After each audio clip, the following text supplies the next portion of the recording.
En este video vamos a hablar acerca de la guerra México-Estados Unidos. Se ha comentado a lo largo de la historia de la humanidad que los conflictos bélicos comienzan muchos años antes que empiece la primera batalla. En el caso de la guerra de México contra Estados Unidos, este conflicto empezó cuando surgieron los Estados Unidos. La primera expansión se dio en la firma del Tratado de París, en 1783, donde el Reino Unido reconoció la independencia de las 13 colonias y cedió los territorios que se encontraban al oeste de la cadena montañosa de los Apalaches, por lo que los primeros límites geográficos fueron al norte de los Grandes Lagos, al oeste el río Mississippi y al sur el paralelo 31. Uno de los factores externos que influyeron en este expansionismo fueron las guerras napoleónicas que se estaban desarrollando en el continente europeo al principio del siglo XIX. Las tropas napoleónicas habían invadido España. Por consiguiente, Francia recuperó el territorio de Luisiana, que había perdido en la Guerra de los 7 Años en contra del Reino Unido a mediados del siglo XVIII. Situación que preocupó al gobierno de Estados Unidos, derivado a que contaría con un vecino europeo, lo que representaba una amenaza contra la seguridad nacional. Por lo anterior, el representante de Estados Unidos en Francia buscó a Napoleón para comprarle Nueva Orleans, siendo la sorpresa del representante que Napoleón le ofreció la venta de todo el territorio de Luisiana, ya que quería fondos para las guerras napoleónicas. Posteriormente a este evento, Estados Unidos ofreció a México en 1825 $1 millón por Texas, lo que fue rechazada por el gobierno mexicano. Sin embargo, este gobierno había permitido el ingreso de migrantes estadounidenses para ocupar este territorio. 2 años después, el gobierno de Estados Unidos ofreció 50 millones por Texas, siendo nuevamente rechazado por México. Cabe mencionar que México, durante el siglo XIX, vivió una inestabilidad política y económica, derivado de las guerras internas entre conservadores y liberales, por lo que descuidó los territorios del norte del país, terminando con el fusilamiento de Maximiliano de Habsburgo y sus principales seguidores. Los emigrantes estadounidenses que llegaron a Texas en la década de los 30 fueron agricultores y mercenarios, quienes no aceptaron, entre otras medidas, la abolición de la esclavitud en México, por lo que para 1836 Texas proclamó su independencia de México, siendo reconocida en forma inmediata por el gobierno de Estados Unidos. Dentro de Estados Unidos surgieron dos posiciones ideológicas en las cuales se justificaron su expansionismo e intervencionismo en el continente americano. El primero de ellos surgió en la década de los 20 en el siglo XIX, derivado de la posibilidad de que las potencias europeas establecieran nuevamente sus colonias en el continente. Por consiguiente, el presidente estadounidense en turno, James Monroe, rechazó la colonización, la recolonización y o transferencia de territorios americanos, estableciendo una política de exclusión europea en los asuntos americanos, buscando así que ese país se convirtiera en el poder dominante en el continente. Dicha política se le conoció como la doctrina Monroe, el cual decía América para los americanos. Otra de las justificaciones ideológicas fue el destino manifiesto, el cual fue la idea de propagar la democracia estadounidense al resto del continente, así como creer en la superioridad del blanco sobre todos los pueblos de América, sobre todo de México, preguntándose el autor de este pensamiento lo siguiente: ¿qué tiene que ver ese México miserable e ineficiente con su superstición, su farsa de libertad, su tiranía de la minoría sobre la mayoría? ¿Qué tiene que ver con la grandiosa misión de poblar el nuevo mundo con una raza noble? Por todo el continente que nos ha sido asignado por la divina providencia para el desarrollo del gran experimento de libertad y autogobierno, es un derecho como el que tiene un árbol de obtener el aire y la tierra necesarios para el desarrollo pleno de sus capacidades y el crecimiento que tiene como destino. Regresando a la independencia de Texas, Santa Anna, con un ejército de 6.000 hombres, llegó a la región para someter a los rebeldes, atacando la misión religiosa del Álamo, ubicada en San Antonio.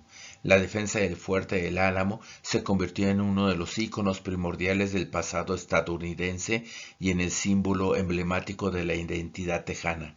Sus principales protagonistas, William Travis y David Crockett, han sido considerados los primeros héroes en la historia de Texas. Remember the Alamo sería el grito de batalla de los tejanos durante el resto de la guerra y se repetiría por los Rangers tejanos cada que arrasaban los poblados mexicanos durante la invasión a México de 1846 a 1848. Después de la toma del Álamo, las tropas de Santa Anna persiguieron a los rebeldes comandados por Houston. Sin embargo, en una decisión mal tomada, cometió el error de ordenar a sus tropas que descansaran en un paraje sin ninguna vigilancia, siendo aprovechado por los hombres de Houston, quienes tomaron a Antonio López de Santa Anna como prisionero. Posteriormente al reconocimiento por parte del gobierno de Santa Anna a la independencia de Texas en 1845, la República de Texas se anexó a Estados Unidos, determinando como frontera el río Nueces. Sin embargo, vale la pena comentar que había sido detenida esa anexión a finales de la década de los 30, ya que los estados del norte de Estados Unidos no querían sumar otro estado esclavista a la Unión. La situación empeoró entre México y Estados Unidos cuando tropas estadounidenses marcharon hacia el río Bravo, topándose con tropas mexicanas. En abril de 1846, teniendo el primer enfrentamiento entre ambos ejércitos, saliendo victoriosos las tropas mexicanas. Derivado de lo anterior, el presidente de Estados Unidos en turno declaró la guerra a México el 13 de mayo de 1846. Las tropas estadounidenses se dirigieron por el noreste a Monterrey. Otras tropas ocuparon Nuevo México y Alta California y desembarcaron en el puerto de Veracruz, avanzando hacia la Ciudad de México, en donde se enfrentaban a las tropas mexicanas en San Ángel, Churubusco, Padierna, Molino del Rey, Chapultepec y en las garitas de la ciudad, tomando la Ciudad de México el 14 de septiembre de 1847. En la batalla de Churubusco, al ser derrotadas las tropas mexicanas, el general Anaya fue interrogado por los militares estadounidenses, exigiéndole la entrega del parque, a lo que contestó el general Anaya: si tuviéramos parque, no estarían ustedes aquí. Durante la guerra, soldados invasores provenientes de Irlanda, Alemania, Escocia, entre otros, desertaron de ese ejército y se unieron a las tropas mexicanas, formando el Batallón de San Patricio, llegando a ser cerca de 800 soldados. Este batallón fue capturado en la batalla de Churubusco, siendo fusilados por traición. Algunos de los integrantes lograron escapar y esconderse en el país. El 12 de febrero de 1848 fue firmado el Tratado de Guadalupe Hidalgo, en donde se da por terminado el conflicto armado y México perdió los territorios de Texas, Nuevo México y Alta California, lo que representó el 55% de territorio mexicano. Algunas consecuencias de este conflicto fueron los siguientes. 16.000 soldados mexicanos fallecieron en combate o por causa de estos. Los mexicanos que habitaban en los territorios perdidos quedaron desamparados, tanto sus vidas como sus propiedades. Se presentó la opción de anexarse todo México. Sin embargo, el gobierno de Estados Unidos comprendió los problemas insalvables que se podrían enfrentar, como la religión católica, la formación de la sociedad mestiza e indígena y el idioma, tanto el español como las lenguas indígenas. Estados Unidos entró de lleno a la carrera imperialista a nivel mundial. Por último, Estados Unidos realizó pagos de indemnización por un monto de $15 millones, con lo cual permitió a ese país tener la conciencia tranquila, ya que no tomaron ningún territorio por la fuerza.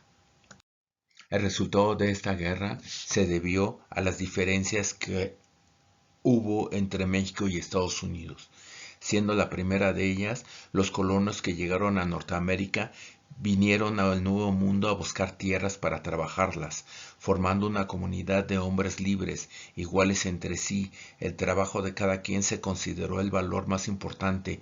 Tenían tanta tierra como quisieran cultivar o reservar para su ganado. México fue desde la conquista un hervidero de razas con idiomas, religiones y culturas diferentes. Predominó la raza blanca, pero lo hizo al modo español y católico. Los conquistadores vieron en los indígenas material humano para que trabajaran para ellos. Los frailes vieron almas que convertir al cristianismo. Los españoles llegaron armados con derechos definitivos por privilegios heredados y con las prebendas que el rey les otorgaba. Desde el Palacio del Escorial, Carlos V y Felipe II distribuían a su criterio las tierras de la Nueva España entre sus favoritos o recomendados. España era un país que se aferró a la monarquía absoluta de la Casa de los Borbones. Se consideraba que las diferencias sociales habían sido dadas por Dios. Felipe II se empeñó en las guerras de religión libradas en el norte de Europa. No le alcanzó la plata extraída en América y a causa de eso el país entró en bancarrota. En cambio, los ingleses habían inventado el liberalismo y dejaban y alentaban a los individuos a emprender actividad comercial. Por otro lado, España siguió la política de hacer intervenir al Estado en toda actividad económica, regulando y dirigiendo. Los ingleses encontraron poca población nativa en ese gran territorio. No eran muy abundantes, no estaban organizados, vivían dispersos en pequeños grupos, tenían costumbres nómadas primitivas comparadas con las europeas y con las culturas de México. No podían oponer gran resistencia y los ingleses adoptaron la política de acabar con los indígenas, concediéndoles poco o ningún valor a sus vidas ni a sus culturas. En cambio, los españoles encontraron en México grandes culturas que tenían una organización vieja y compleja, que habían logrado progresos en arquitectura y en urbanismo, como la red de canales que estaban en el Valle de México. Los indígenas opusieron resistencia, fueron aniquilados militarmente y después diezmados por las enfermedades traídas de Europa, para las que los nativos no habían desarrollado inmunidad. Entre guerras y epidemias murieron indígenas por millones. Una vez que sometieron a los indígenas, los conquistadores intentaron incorporarlos a su civilización como ciudadanos de segunda, lo que creó un problema permanente para conquistadores y dominados, creando así el sistema de castas en la Nueva España. Por otro lado, hallar tierras en Norteamérica era cuestión de talar algunas hectáreas de un bosque, construir una casa y reservar el resto para cultivos o ganado. Se podía hacer así porque casi todo estaba deshabitado y en casi cualquier dirección se podía avanzar sobre terreno plano. En la Nueva España tuvieron que tomar en cuenta los asentamientos humanos que ya existían y ahí aparecían las autoridades para tratar de regular el asunto. Como resultado, Norteamérica creció al principio como un país de granjeros. En la Nueva España, las ciudades concentraron más población. La propiedad de la tierra estaba mejor distribuida en Norteamérica. Casi el 80% de los hombres adultos poseían alguna. Al contrario, en México, la tierra estaba concentrada en pocas manos privadas y en las de la Iglesia Católica. En Estados Unidos, el terreno es relativamente plano. En cambio, en México, el país es atravesado por dos sierras madres, con altas montañas y más allá de San Luis Potosí y Zacatecas se vuelve desértico y seco. Derivado de lo anterior, el comercio y las comunicaciones se desarrollaron más en Estados Unidos y permitió una mejor distribución de la riqueza.